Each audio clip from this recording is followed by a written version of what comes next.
మన swipe Wonderla toilet cleaning ను సులభంగా మార్చే powerful product Elim toilet cleaner.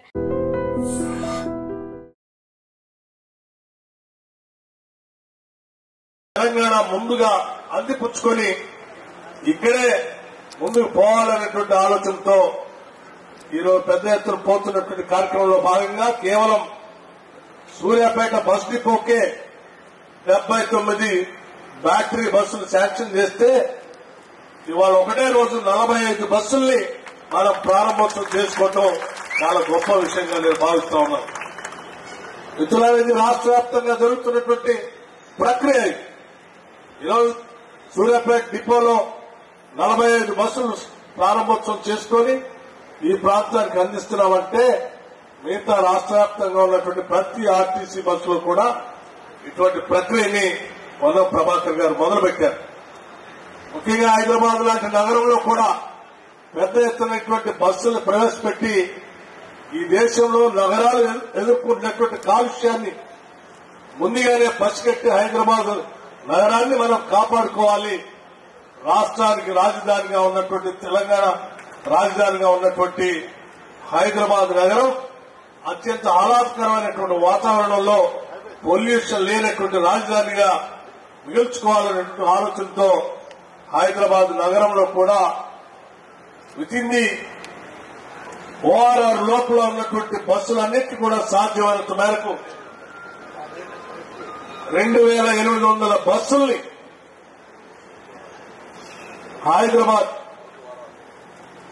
నగరం లోపల వితిన్ ది ఓఆర్ఆర్ లోపల చేయటం అనేది చాలా పెద్ద చారిత్రాత్మకమైన కార్యక్రమం. 2800 బస్సులు తీసుకొని ఒకటేసారి రావటం అంటే ఇది ఎవరు చేయలేనటువంటి సాహసం.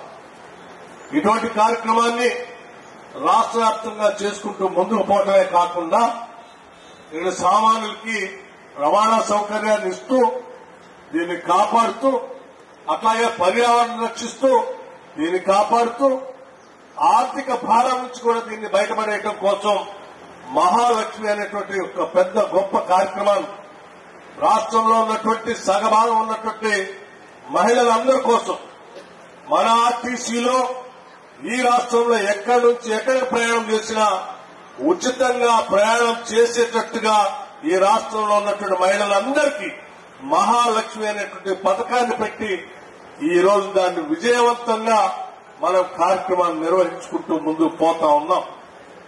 దేశంలో ఏ రాష్ట్రంలో కూడా ఈ పథకాన్ని మొదలుపెట్టింది లేదు, మొదలుపెట్టినా ఇంత విజయవంతంగా సాగించింది లేదు.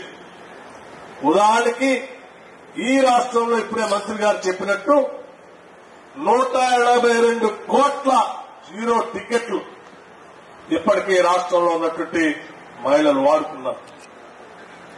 రాష్ట్ర ప్రభుత్వం ఆర్టీసీ బస్సుని మహిళలు తిరగడానికి ఉచితంగా ప్రకటించింది. ఒక పథకాన్ని మహాలక్ష్మి పేరు మీద ఆర్టీసీ ఏమైపోతుంది అనేటువంటి ఆందోళన చాలా మంది చేశారు. కానీ ఒక విషయం తెలియదు ఏంటంటే అటువంటి వాళ్ళకి ఈ 182 కోట్ల జీరో టికెట్లు మహిళలు వాడుకుంటే వాళ్ళందరి తరఫున రాష్ట్ర ప్రభుత్వం 6088 కోట్ల రూపాయల్ని ఆర్టీసీకి రాష్ట్ర ప్రభుత్వం చెల్లించింది. అంటే ఈ రాష్ట్రంలో 1,82,00,000 సార్లు 182 కోట్ల సార్లు జీరో టికెట్లు వాడుకుంటే అవన్నీ ఉచితంగా వాళ్ళు వాడుకుంటున్నారు. కానీ ఆర్టీసీకి మాత్రం ఉచితంగా కాదు. ఆర్టీసీకి వాళ్ల తరఫున మహిళల తరఫున ఈ రాష్ట్ర ప్రభుత్వం 6,100 కోట్ల రూపాయల్ని నేరుగా ఆర్టీసీకి జమ చేశాం.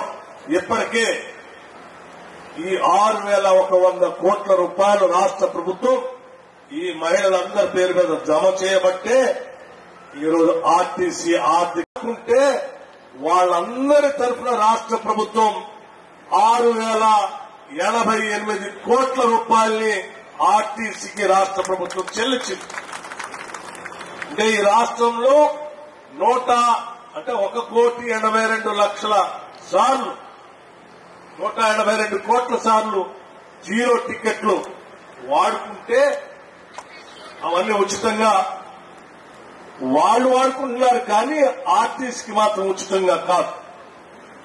ఆర్టీసీకి వాళ్ళ తరఫున, మహిళల తరఫున ఈ రాష్ట్ర ప్రభుత్వం 6,100 కోట్ల రూపాయల్ని నేరుగా ఆర్టీసీకి జమ చేశాం.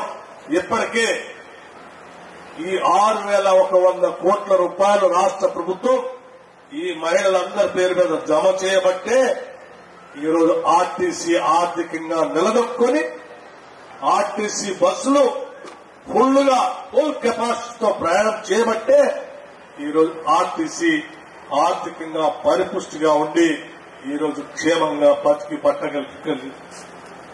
ఒకవేళ ఈ మహాలక్ష్మి పథకమే లేకుండా ఉంటే ఈ 6,100 కోట్ల రాష్ట్ర ప్రభుత్వం ఆర్టీసీకి చెల్లించకుండా ఉంటే కూడా ఈరోజు ఆర్టీసీ భవిష్యత్తు ఆందోళనకరంగా ఉండేది.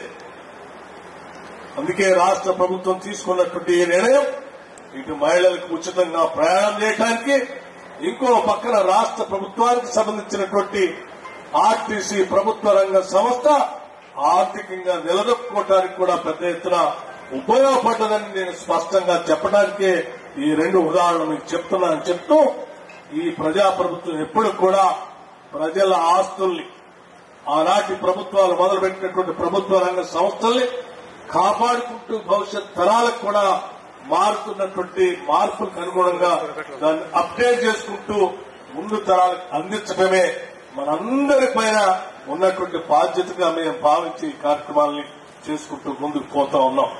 ఇంకా మిత్రులారా, ఈ కార్యక్రమంలో పాల్గొన్నటువంటి స్నేహితులారా, ఈ ఆర్టీసీని ఈ ప్రభుత్వం కాబట్టి బతికించగలిగింది. అదే గత ప్రభుత్వాలనే అట్లాగే ఉంటే ఇప్పటికే అదొక పెద్ద ఆందోళనకరమైనటువంటి సమస్యగా మారింది. ఈరోజు ఆర్టీసీ ఆర్థికంగా నిలదొక్కుని ముందుకు పోతూ ఇంకా భవిష్యత్తులో అనేక ప్రణాళికలు, అంటే కమర్షియల్ గా కూడా ఇంకా లాభదాయకంగా ఉండేటట్టుగా ఆర్టీసీ ట్రాన్స్పోర్ట్ మంత్రి గారు అనేక ప్రణాళికలు తయారు చేస్తా ఉన్నారు. వాటన్నింటినీ కూడా సాధ్యమైనంత మేరకు రాష్ట్ర ప్రభుత్వం ప్రజలకు మేలు చేసేటట్టుగా, ఉపయోగపడేట్టుగా రూపొందించి ముందుకు తీసుకొని పోతామని చెప్పి మీ అందరికీ సవినయంగా నేను మనవి చేస్తూ, ఈ సందర్భంగా ఈ బ్యాటరీ బస్సులు పొందుతున్నటువంటి ఈ సూర్యాపేట ఆర్టీసీ బస్సు డిపోకి అభినందనలు తెలియజేస్తూ, ఇందులో ప్రయాణించేటువంటి వారికి ఈ జిల్లా వాసులకు కూడా నేను మరొకసారి అభినందనలు తెలియజేసుకుంటూ సెలవు తీసుకుంటాను. జై హింద్, నమస్కారం. నిజంగా ప్రస్తుతం ఉన్నటువంటి సమాజం దేనికి ప్రయారిటీ ఇస్తుంది? ఆర్థిక సంబంధాల చుట్టూ మాత్రమే తిరుగుతుంది. మళ్ళీ ఎన్నికలంగానే చాలా విరక్తి కలుగుతాం. మంచి అనిపిస్తుంది కదా, లేడీస్ కూడా ఛాలెంజింగ్ జాబ్స్ చేసినప్పుడు చాలా బాగుంటది. ట్రాఫిక్ అసిస్టెంట్స్ గా నియమించిన ట్రాన్స్జెండర్స్ అందరితో సాల్యూట్ చేయించుకుంటున్నారు. ఫుడ్ డెలివరీ ఇవ్వటానికి వెళ్ళినటువంటి డెలివరీ బాయ్ అనిల్ పై కళ్ళ ముందు పెళ్ళండి